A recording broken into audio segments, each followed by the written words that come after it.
Salut la gang! Capsule numéro 2, l'Association des Sauvaginiers. Ce tour ici, Smoke Meat. OK, aujourd'hui, ça va être de l'outarde dans Smoke Meat.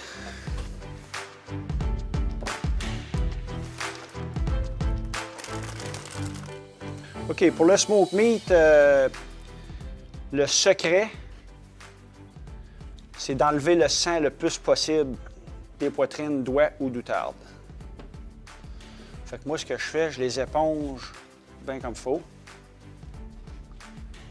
avant de les injecter.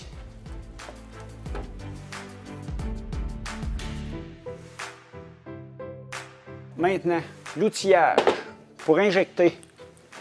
Je vais vous montrer un petit kit que j'ai fait. Un petit kit pas trop dispendieux que vous pouvez retrouver distribution d'Anel. Eux autres qui ont le gun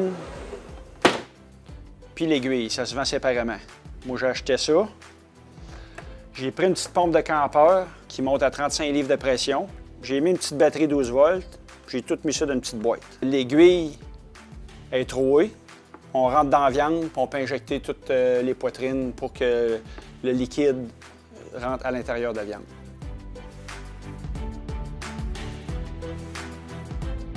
OK, pour la saumure, c'est les épices BSA. C'est vendu par Danel Incorporé. C'est de la cassonade mélangée avec des épices. Puis ça, c'est ce qu'on injecte dans la viande pour faire le goût du smoke meat.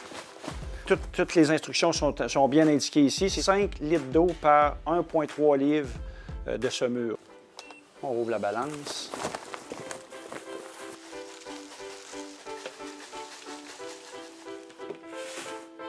Je prends 5 litres d'eau, je mélange ça avec ça, puis je dilue ça.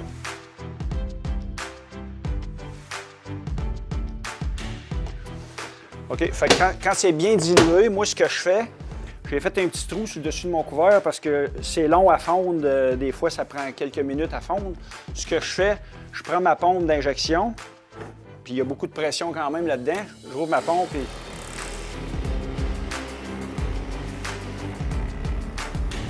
Du coup, c'est bien dilué. On y va avec nos poitrines. Fait que moi, je les mets debout, là. C'est comme vous voulez, là, mais... Je remplis ma poitrine bien comme il faut. Il faut qu'elle soit pleine de saumure.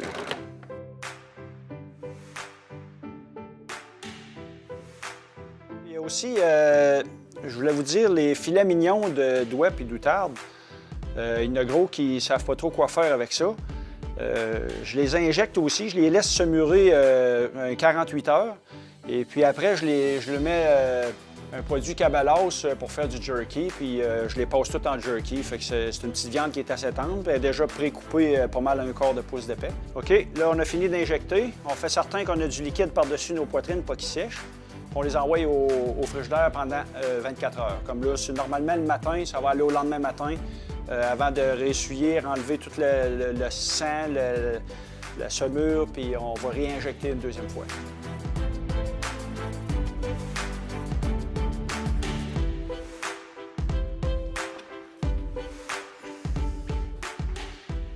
Là, on voit que la viande a commencé à changer de couleur. Autrement dit, avec le cure, la saumure, ça fait cuire la viande à l'intérieur puis à l'extérieur. Moi, ce que je fais, j'enlève tout le sang. Tout épongé comme la première fois.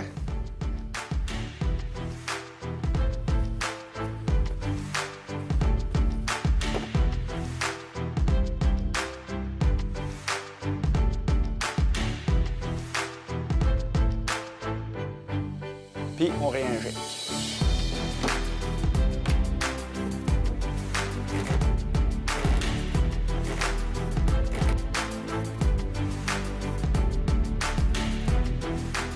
OK, fait qu'on couvre la viande bien comme il faut. Puis un autre 24 heures au frigidaire.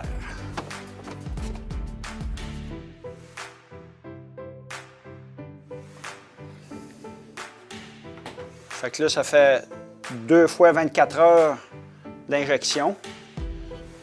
On le voyez que la viande est beaucoup moins rouge qu'elle était. OK, pour l'enrobage, c'est toujours les épices BSA, vendues par Distribution Danel.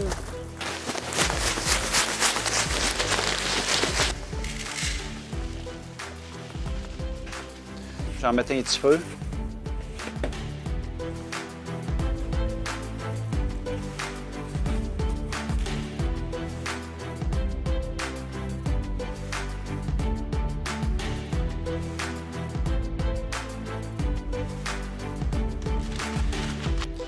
Puis on met des petits ingrédients spéciaux.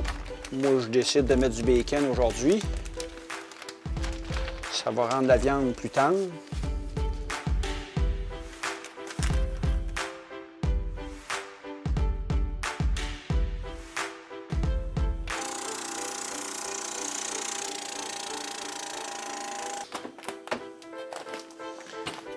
Fait que, un coup, le produit fini, c'est ça que ça donne. On envoie ça 24 heures minimum, 48 heures préférable, au frigidaire, avant la cuisson.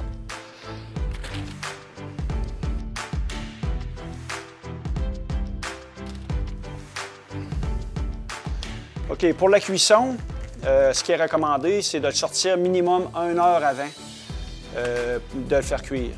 La température de la viande va se stabiliser, puis quand on va le mettre, elle ne saisira pas d'un coup sec. OK, fait que là, ma viande, elle est tempérée.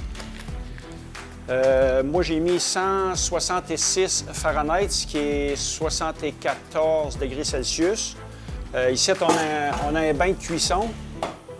Vous pouvez faire ça sur votre poêle à la maison, un plat, mais il faut que le degré de l'eau reste tout le temps la même. Il y a 4 poitrines là-dedans. Je dirais environ 2 heures 10 minutes. Après 2 heures 10 minutes, c'est très, très important de mettre le timer. On va venir vérifier la température de la viande, puis à partir de là, on va voir si on en remet 5 minutes ou si on la retire. Puis, mettons, dans 1 heure, quand je vais passer à côté, je pourrais la revirer de bord. Fait que ça va donner une chance à la viande de cuire tout le tour égal.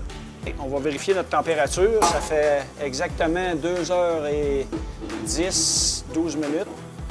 On va vérifier. Ce que je fais, je prends un petit morceau du sac ici. Je le pique dedans. 74, 75, ouais, c'est pas mal, c'est parfait, c'est ça la coche, là. Fait qu'on sort ça, puis on va vous montrer la prochaine étape. Bon. Là, je vais enlever l'enrobage après nos poitrines.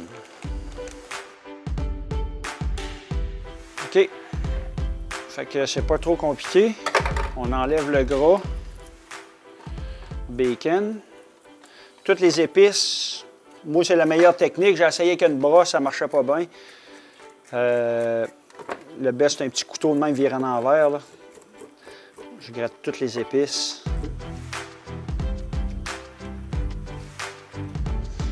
Bon, fait que là, on a tout enlevé les épices. C'est ce que ça donne.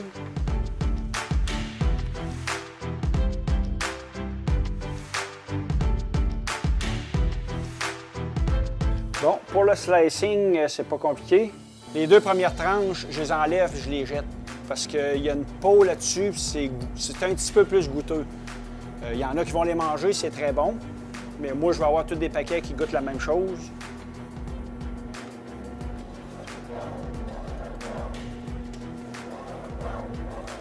Le secret, c'est de slicer et faire des feuilles de papier. On voit que c'est vraiment... Fait que là, on va chercher de la tendresse avec ça. Il y en a qui vont en chercher ailleurs, il y en a qui vont en chercher dans la viande.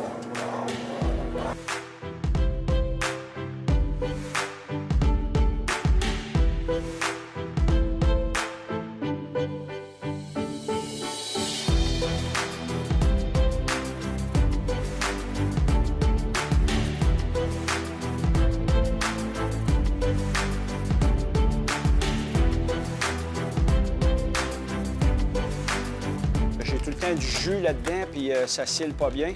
Fait que qu'est-ce que je fais? Je les mets à peu près une demi-heure, 1 heure au congélateur. Puis après ça, je les cire.